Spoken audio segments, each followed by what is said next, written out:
Bonjour Claude Web, je suis Benoît Philippon, je suis le réalisateur de Lullaby qui sort le 1er décembre. You kissed the hand of a torn and broken man, and I will remember.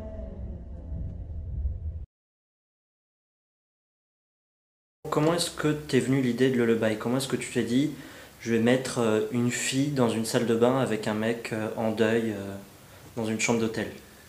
Alors le deuil c'est venu après, le mec dans le mec dans la chambre, c'était vraiment un hommage ou un emprunt à une anecdote qu'avait raconté Tom Waits lors d'un concert où il racontait une histoire qui ressemblait à celle-là, où il se retrouve dans une chambre d'hôtel et il y avait une nana qui finissait enfermée dans sa salle de bain, une histoire qui n'avait rien à voir, mais cette situation, il retrouvait cette situation-là.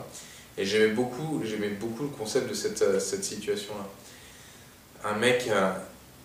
Un musicien dans une chambre d'hôtel, une nana enfermée dans la salle de bain, ils ne se connaissent pas et ils sont là par accident. En fait, c'était la première chose que j'ai écrite, c'était cette situation-là, et à partir de là, je dis, et alors, qu'est-ce qui se passe? Et après, c'est le côté 3 petits points. Et je me suis dit, c'est quoi leur histoire, d'où ils viennent, d'où elle vient, c'est qui lui, c'est qui elle, qu'est-ce qu'il fait dans cette chambre d'hôtel? Et là, j'ai commencé à tisser plein de choses, qu'est-ce qu'il fait dans une chambre d'hôtel, et il attend un coup de fil. Pourquoi il attend un coup de fil? Il attend un coup de fil de sa femme, mais sa femme elle est morte, donc il attend un coup de fil qui ne peut pas arriver. Pourquoi il en est là? Pourquoi il est dans cet état de deuil mélancolique, poétique? Parce que j'en ai pas fait un psychopathe, il n'attend pas par... il n'est pas au stade clinique de la folie, il est juste dans le stade où il n'accepte pas le deuil de sa femme, et je fais passer ça par cette figure poétique. Et en fait, tout le film a été tissé comme ça, en fait. Après, comme c'était un musicien, j'ai voulu développer tout l'aspect musical du film, la musique étant ce qui lui permet de communiquer avec Pi au début dans la salle de bain, parce qu'elle est dans le refus du mot, elle est dans le refus de l'explication, elle est dans le rejet, elle est dans le côté animal écorché, et j'ai voulu tout construire le film autour de cette thématique de l'incommunicabilité et comment on apprend à s'apprivoiser et comment les autres... J'aime beaucoup travailler sur les gens qui ont des blocages, des traumatismes et des problématiques dans lesquels ils sont enferrés depuis très longtemps, comme on l'est tous, et comment un élément extérieur hasardeux, et l'hôtel est le meilleur endroit pour que des accidents hasardeux arrivent comme ça, comment ces éléments extérieurs viennent bousculer, viennent foutre une brèche dans la cage en verre dans laquelle on est, et qui finit par tout exploser, et on est forcé de faire face à ce à quoi on tournait le dos. Et ça, c'est un truc que je développe beaucoup dans tout ce que je fais. Là, j'ai voulu le développer sur ce film-là de façon très douce et autour d'une histoire d'amour, autour d'un conte, car c'est un conte, mais toujours autour de ces thématiques-là. Alors, t'as fait le film à New York en anglais, avec, à part Clémence Poésy, des acteurs anglophones. Pourquoi?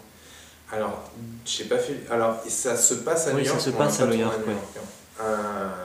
Pourquoi je l'ai fait en anglais? Parce que moi, à travers ce film, même si c'est secondaire, c'est pas primordial dans l'histoire, mais j'avais envie que ce personnage-là soit nourri de jazz. J'avais envie de faire un film empreint de jazz, mais pas au sens jazz élitiste. Moi-même, je suis pas musicien ou jazzman. Je suis juste un fondu de beaucoup de musique, quelle qu'elle soit, et j'aime énormément le jazz, mais avec un certain dilettantisme. Il y a une énergie dans le jazz que je trouve très cinématographique et que je voulais transférer autour de ce personnage-là. Donc assez vite, la ville du jazz par excellence, c'est vite New York, surtout que je voulais à un moment la confronter au hip-hop, parce que le hip-hop est vraiment dans la continuité du jazz, tout ça se nourrit l'un de l'autre, et je voulais montrer à travers ce film à quel point toutes ces frontières étaient ténues et quel genre de couleurs ça prenait quand ça se rencontrait, même si c'est pas le thème principal du film. Mais donc ça s'est fait assez naturellement au niveau de la transposition de cette histoire-là dans l'univers urbain new-yorkais. C'était le meilleur endroit, quoi. Pour ceux qui connaît New York, ça coule de source. Et après, pourquoi j'ai voulu le faire en anglais? C'est parce que moi, en tant que scénariste et réalisateur, je suis totalement imbibé du cinéma américain indépendants des années 70, que ce soit Cassavetes et les autres, Bogdanovich ou autres, ou principalement celui des années 90 avec lequel moi j'ai grandi, avec lequel j'ai commencé à écrire, de l'émergence des Spike Lee, Jarmusch, Soderbergh à Paul Thomas Anderson, Wes Anderson et compagnie. Et moi c'est mon cinéma, même si je suis aussi un fondu de Wong Kar-wai ou de la nouvelle vague coréenne, etc. Mon identité cinématographique, au niveau de la façon dont j'ai envie de raconter une histoire, c'est cet univers-là. Et donc je suis empreint de ces références-là, comme n'importe quelle personne qui aime le rock va être empreint du rock américain ou anglais, et je me le suis approprié, j'y ai mis mon identité, qui est le lullaby, mais dans cette grammaire, dans cet écrin cinéma indépendant américain. Est-ce qu'il y a des films qui t'ont marqué quand t'es sorti du cinéma, là, qui t'ont inspiré pour le lullaby et qui t'ont marqué, tu t'es dit ça, il faut que ils vont me servir pour plus tard, par exemple, ou... À l'époque par rapport au faisage de lullaby, non, ouais. ou même avant que tu saches que tu allais faire des films qui t'ont vraiment marqué quand tu es sorti du cinéma. Ouais, il y en a tellement, tellement au cinéma, ou même que j'ai découvert après en VHS ou à la télé. En fait, il y a plusieurs choses. Moi, j'ai eu la grande chance, on n'est pas de la même génération, moi j'ai eu la grande chance d'avoir un magnétoscope quand j'étais gamin, ce qui à l'époque était pas rien quand même. Au tout début des années 80, et notamment on avait une cassette de Certain Name Show, qu'on voit beaucoup dans le bail. Parce que Certain Name Show, c'est un film que j'ai vu 1,5 million de fois quand j'étais gosse. J'ai usé la cassette jusqu'à la corne avec le livre de la jungle que j'avais en parallèle. Et voilà, moi j'ai découvert le cinéma entre Star Wars et Certain Name Show, quoi. Donc ça c'était le début. Après j'en ai eu tellement. J'ai eu Amadeus de Milos Forman qui m'a accompagné énormément à une période de ma vie. Pareil, je devais avoir 6-7 ans, j'étais un fou de ce film. Et puis au fur et à mesure, on découvre des choses diverses et variées. Donc ça dépend à quels endroits, à quel âge on est. Donc, les Star Wars à l'époque étaient quelque chose de très important. Puis plus personnellement, moi j'ai eu un vrai... Je me suis pris une des plus grosses claques de ma vie en cinéma. C'était Arizona Dream de Kusturica. C'était en 93, je crois. Et justement, je commençais à vraiment très sérieusement vouloir faire du cinéma. J'étais encore au lycée à l'époque. Et j'ai vu ce film et je me suis pris une claque énorme. Je voulais pas voir ce film, ça m'intéressait pas du tout à la base sur le papier. Puis j'ai vu ce film et d'un coup, j'ai vu Dieu, quoi. J'ai vu, mais c'est incroyable qu'on puisse faire ça. Alors chez Kémir, c'est pas le film qui revendique le plus, loin de là, mais moi ce film il m'a parlé, quoi. Il y avait une liberté formelle, il y avait une liberté de ton, il y avait les envolées lyriques de Johnny Depp, de Vincent Gallo, etc. Et je me suis dit, s'il y avait un film que j'aurais voulu écrire, c'était celui-là. Et à partir de là, quand j'ai commencé à écrire, j'avais toujours un Arizona Dream dans ma tête. Même si ça se voit pas aujourd'hui, mais c'est empreint dans plein de choses. Après j'ai la même chose sur le Magnolia de Paul Thomas Anderson, qui est un film absolument incroyable. Pulp Fiction, comme tout le monde à l'époque, je suis ressorti, j'étais KO de voir qu'on pouvait faire ce genre de film. Il y en a beaucoup, il y en a plusieurs par an, et encore maintenant, régulièrement, plusieurs par an, où je vois, je me dis... Mais après, il y a les œuvres cinématographiques fortes, et il y a les œuvres cinématographiques qui te parlent, soit qui te parlent humainement, soit qui te parlent artistiquement. Il y a des œuvres cinématographiques qui, moi, je sais que c'est des films entre guillemets mineurs, ou des films pas forcément essentiels, mais où moi je rentre dans cette famille-là et je me dis, ça m'intéresse. À l'époque, il y a 2-3 ans, il y avait le Garden State de Zach Braff, qui n'est pas le plus grand film de l'histoire, mais il y a quelque chose d'incroyable dans ce film, il y a une poésie, une magie, et justement je suis ressorti de ce film-là en me disant, voilà, typiquement le genre de film auquel moi je peux me comparer dans ce que j'ai envie de faire. Donc je ne cherche pas à refaire Citizen Kane, mais par contre, cette ambiance qu'il y a dans Garden State, c'est ce que je cherche à développer. Alors tu parlais de Wong Kar-wai. Ouais. Qu'est-ce qu'il représente pour toi Dieu. Et qu'est-ce que tu lui as emprunté, entre guillemets? Moi j'ai vu quelques plans qui m'ont semblé avec In the Mood for Love, justement. Mais pour la photo du film notamment, est-ce que Wong Kar-wai t'a apporté là-dessus? Alors oui, la photo du film, on avait des photos de 2046 qui étaient étalées partout dans le studio. Quand on faisait le film, c'était notre charte graphique, c'était 2046 sur le côté chromatique. On était dans les verts, les rouges et les dorés, donc ça c'est très Wong Kar-wai. Non, Wong Kar-wai, enfin pour moi c'est un peintre du cinéma, quoi. C'est un génie. Il n'y a personne qui filme la sensualité et les femmes comme Wong Kar-wai. Pour moi, Wong Kar-wai, il arrive à rendre sublime, passionnant et plein de suspense l'évitement de deux personnes devant un vendeur de nouilles. Bon, bah, ça pour moi c'est du cinéma, il n'a pas besoin de faire 50 dialogues pour expliquer ce qui se passe dans deux personnages qui se croisent et pourquoi ils s'attirent et pourquoi leur amour est impossible. Et Wong Kar-wai en plus, les gens connaissent pas forcément bien toute sa filmographie, mais quand on regarde ce qu'il faisait au début de sa carrière, qui avait un côté, une énergie folle, presque un truc complètement punk d'ailleurs, j'ai emprunté, c'est pas emprunté, mais je me suis beaucoup inspiré de Chungking Express par exemple sur le Lullaby.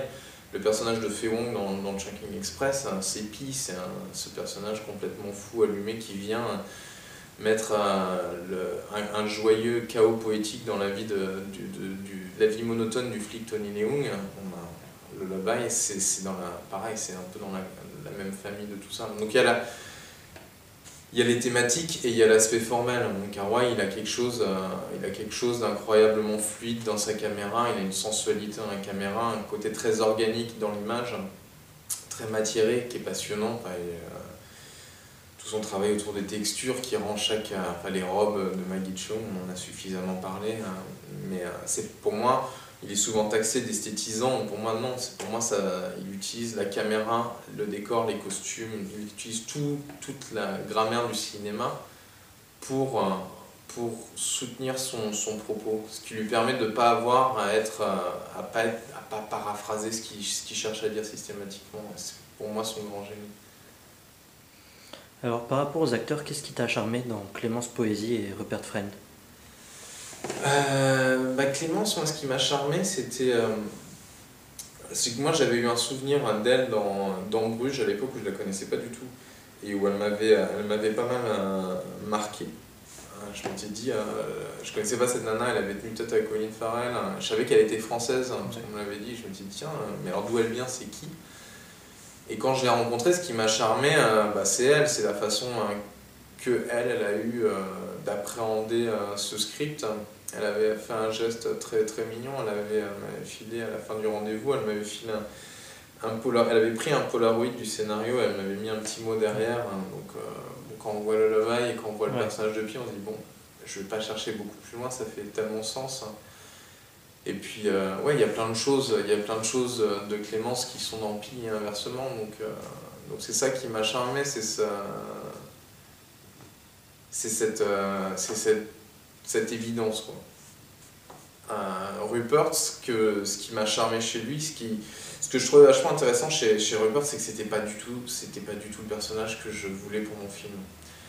Du coup, j'ai été désarçonné au sens positif du terme, c'est-à-dire que quand j'ai rencontré Rupert, ça m'a permis en fait de me libérer de ce personnage sur lequel j'avais énormément travaillé, j'avais une vision très forte de ce que je voulais faire avec Sam, et d'un coup, Rupert amène un autre angle, un autre point de vue physique déjà, parce qu'il ressemblait pas du tout à... Rupert, il a un côté gueule d'ange, c'est difficile de l'abîmer Rupert. Donc moi je voulais un personnage de jazzman défoncé, et je me suis dit, bah non, justement, ce qui est intéressant dans Rupert, c'est qu'il a ce côté gueule d'ange, ce côté Chet Baker. Et d'un coup, en fait, moi je fonctionne beaucoup sur les références, ça m'aide à travailler, ça m'aide à communiquer avec les personnes avec qui je travaille. Et d'un coup, avec Rupert, je lui ai dit d'ailleurs, écoute, c'était pas ce que j'imaginais, mais c'est différent et c'est pas plus mal. Et je lui ai dit, en fait, ce que t'amènes, c'est ce côté Chet Baker, et ça m'intéresse de le creuser, et ça lui a vachement plu. Et du coup, on est parti dans cet esprit-là, dans cet esprit gueule d'ange, jazzman détruit, quoi. Et ça crée une sorte d'ambiguïté qui était très intéressante. Par rapport au personnage de Forest Whitaker, pourquoi est-ce que finalement on le voit pas beaucoup dans le film? On le voit un peu, mais il n'occupe pas une énorme place. Parce que alors, vraiment, pour le coup, le personnage de Forrest sur le scénario prenait pas plus de place que ça. On a eu beaucoup de chance d'avoir un acteur aussi formidable que lui qui veuille bien participer sur un rôle entre guillemets mineur, même si le rôle est primordial dans le film. Ouais. C'est vraiment le troisième rôle du film. Enfin, il y a le couple et Forrest. Donc l'idée c'était quand même que le couple soit c'est le sujet principal. Donc c'est sur eux que je suis à 98% du film. Mais le personnage de Forrest devait ne pas être là systématiquement pour pas déséquilibrer. Comment est-ce que ça t'est venu l'idée de faire écrire Pi sur les murs? Ah putain, alors ça. Pi qui écrit sur les murs. Tu sais quoi, je vais te dire un truc, il n'y a pas grand monde qui sait, mais c'était sur un autre film que j'avais commencé à écrire. C'était sur un synopsis que j'avais commencé à développer. Et c'était l'époque justement où je commençais à découvrir mon Carroy et je commençais à partir vraiment en sucette sur lui parce que je trouvais ça tellement formidable. Et j'avais écrit ce personnage qui écrivait sur les murs. Alors là, et c'était à l'état de synopsis, donc c'était juste presque un concept comme ça. Et j'aimais vachement cette idée. Et j'ai jamais développé ce script qui m'intéressait pas tant que ça, mais à chaque fois je revenais vers ce personnage en me disant il y a un truc dans ce personnage qui est intéressant. Et en fait, quand j'ai commencé à développer Lullaby, je me suis dit mon personnage féminin c'est cette nana en fait. Et j'ai fait un copier-coller, j'ai récupéré, je l'ai transposé dans celui-là. Et je me suis dit pourquoi Pi elle écrirait sur son mur? Pourquoi cette nana qui a fait un salle de bain elle écrit sur son mur? Du coup j'ai développé toute la thématique autour de l'enfermement et de réussir à s'exprimer, enfin toute la problématique qu'elle a avec les mots et avec la quête d'identité qu'elle a et trouver, enfin nommer les choses quoi. Que ce soit les sentiments, elle-même ou ce qu'elle est, où elle va, etc. quoi. Alors si je me trompe pas, c'est Charlie Winston qui a composé la musique. Si tu te trompes. Je me trompe. Je te corrige tout de suite. Oui. Non, Charlie Winston, il apparaît dans le film sur Ouais. la séquence du film où il chante In Your Hands et il a composé le dernier morceau du film, le morceau de fin qui chante. Il a composé les deux morceaux qui chantent en fait. D'accord. Donc, quand on parle de participation musicale de Charlie Winston, c'est sur ces deux aspects-là. Et pourquoi lui en fait? Pourquoi pas un autre? Alors on a beaucoup de gens qui ont travaillé sur la musique du film, donc Charlie a fait partie, enfin il n'a pas collaboré avec lui, il a fait partie, je lui ai demandé de travailler sur ces deux passages-là. Pourquoi? C'est vraiment un hasard. Typiquement, c'était un gros hasard. J'étais au Canada en train de préparer le film, et c'était l'époque où il commençait à sortir son album, et moi j'étais pas du tout au courant de ce qui se passait en France. J'étais vraiment au milieu du Canada, donc j'étais coupé de tout ça. Et j'ai découvert sur Deezer Charlie Winston, je vois la jaquette, et on était en train de faire ça. Donc on voit Charlie Winston et qu'on voit ça, je me dis, c'est étonnant, c'est le même look. Et j'ai écouté l'album, j'ai écouté In Your Hands, je l'ai écouté en boucle, j'ai halluciné sur le morceau que j'ai adoré et qui correspondait aussi à ce qu'on développait sur le film. Et du coup, c'était une évidence. Moi, quand je vois des signes aussi forts, en général, je saute dessus. Et je me suis dit, en plus, c'est cool parce que comme le mec n'est pas connu, il est accessible. Et en plus, ce qui était vrai à l'époque, il n'était pas aussi du tout énorme. Et du coup, on lui a dit, on aimerait bien qu'il fasse un caméo. On a contacté son manager, etc. Et il est venu faire un In Your Hands, on s'est super bien entendu. Et puis, c'est quand je suis rentré en France que j'ai découvert que Charlie Winston était Charlie Winston. Ouais. Et ça, j'étais pas du tout au fait des choses. Et c'était une super surprise parce que j'étais super content de voir que j'étais sur la même longueur d'onde que ce qu'aiment les gens. Ce qui me conforte aussi sur ce qu'on a fait là, va aussi dans une certaine lignée de une certaine vibe du moment, quelque part. Et puis du coup, comme on collaborait, c'est là où j'ai proposé de faire le single du film sur ce passage incroyablement important qui est les 5 dernières minutes du film. Quels sont tes prochains projets? Alors mes prochains projets, là je suis en train de préparer, bientôt on rentre en production d'un film d'animation que j'ai écrit et que je co-réalise avec un ami qui s'appelle Alexandre Aboyan et qui doit rentrer en production normalement en janvier là, pour 2 ans. Et voilà, mon gros projet d'animation, c'est nouveau pour moi parce que je n'ai jamais réalisé en animation. J'ai beaucoup écrit en animation mais pas réalisé. Et en parallèle, je vais embrayer bientôt sur mon prochain long-métrage. Bientôt. Ton projet d'animation, il va parler de quoi? Tu peux nous dire un peu ou pas? Je peux te dire un peu, c'est un conte. Le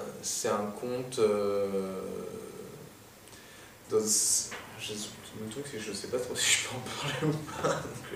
C'est un glissant, mais je pense que je peux. Si, en fait, c'est l'histoire d'un. Ça se passe sur une planète. C'est un univers un peu allégorique. C'est l'histoire d'un gardien de la Lune, un gardien du Soleil qui veille sur l'équilibre de leurs astres et l'équilibre écologique de la planète, et du dieu des enfers qui va voler le Soleil pour semer les ténèbres sur la planète. Et le gardien du Soleil et le gardien de la Lune, qui sont deux personnages antinomiques, vont s'allier pour aller à... C'est la quête du Graal, c'est aller sauver le Soleil. Donc voilà, c'est tout un univers onirique, poétique, et aussi humoristique, aventure, avec des personnages assez en couleur. Ce sera de l'animation 2D ou 3D? 3D. 3D? Ouais, 3D relief. On a une très belle équipe, on a Alexandre Boyan, qui est mon co-réalisateur, a travaillé 3 ans chez DreamWorks. Le character design est fait par Nicolas Marley, qui est le character designer de Kung Fu Panda. Le directeur artistique Aurélien Prédal, qui est aussi quelqu'un qui a un très très gros background. Donc on a une belle équipe. Il me reste 2 questions. Vas-y. Parce que tu parles de l'animation, justement, tes dessins animés préférés. Mes dessins animés préférés? Que ce soit en images de synthèse ou tes films d'animation préférés. Moi, le livre de la jungle, c'est indétrônable. C'est le film de toute mon enfance, mais je le vois encore régulièrement avec un bonheur incommensurable. Baloo, c'est Forest Whitaker, il y a du jazz partout. Je suis juste toujours aussi heureux quand je vois le film. Pour moi, c'est le film de chevet. À l'époque, les 100 Dalmatiens avec Socha aussi, dans la lignée Disney, pour moi, c'est un peu ceux-là que je porte au nu. Après, dans les films 3D, je suis un immense fan de Brad Bird, tout ce qui touche, que ce soit Le Géant de Fer, Les Indestructibles, et pour moi, une maestria de scénario, d'animation, de total. Je suis un fondu des Indestructibles. Ratatouille, Pixar en général, c'est des machines de guerre. Ouais. Ils se perdent un peu en ce moment dans les suites qui vont nous amener, qui me font un peu peur, mais Pixar, ils ont une exigence de storytelling et d'animation qui est assez exceptionnelle. Je suis très content parce que DreamWorks sont en train de prendre le relais enfin. Depuis Kung Fu Panda et Dragon, il y a des choses incroyables qui se passent à ce niveau-là. Et puis voilà, c'est pas très original, mais Miyazaki, de Totoro à Princesse Mononoke, Totoro, c'est de l'ordre de l'universel. Je crois que c'est une œuvre qui n'aime pas Totoro. Présentez-le moi. Donc ouais, c'est un peu mes influences principales iront là. Après je cite tout le monde, donc ça sert à rien. Oui. L'étrange Noël de Mr. Jack, c'est formidable. J'avais beaucoup aimé un manga qui s'appelait Tokyo Godfather de Satoshi Kon, qui était vachement intéressant parce que c'était un film d'animation qui pourrait ne pas être de l'animation, qui pourrait être un film live, mais qui est quand même génial en animation. Ça ouvrait une porte assez intéressante au niveau du vidéo. Les mangas sont vachement intéressants pour ça, parce on en parlait tout à l'heure par rapport à Prodigies, mais les mangas, c'est les seuls pour l'instant qui arrivent à faire du cinéma ado-adulte, voire 100% adulte. Ce qui ne se fait pas encore pour l'instant dans l'animation, ce qui va se faire, je pense, parce que les mentalités vont évoluer, il va y avoir de plus en plus de films d'animation. Mais ça, il va commencer à se passer des choses une fois qu'on va pouvoir faire des scénarios d'adultes en animation, ça va ouvrir plein de portes.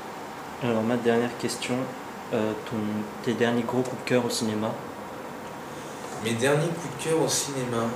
Cette année, j'ai pas eu grand chose qui m'a passionné. Étonnamment, j'y ai repensé dernièrement, je me suis dit mais tiens, mais qu'est-ce que j'ai vu qui m'a vraiment plu cette année.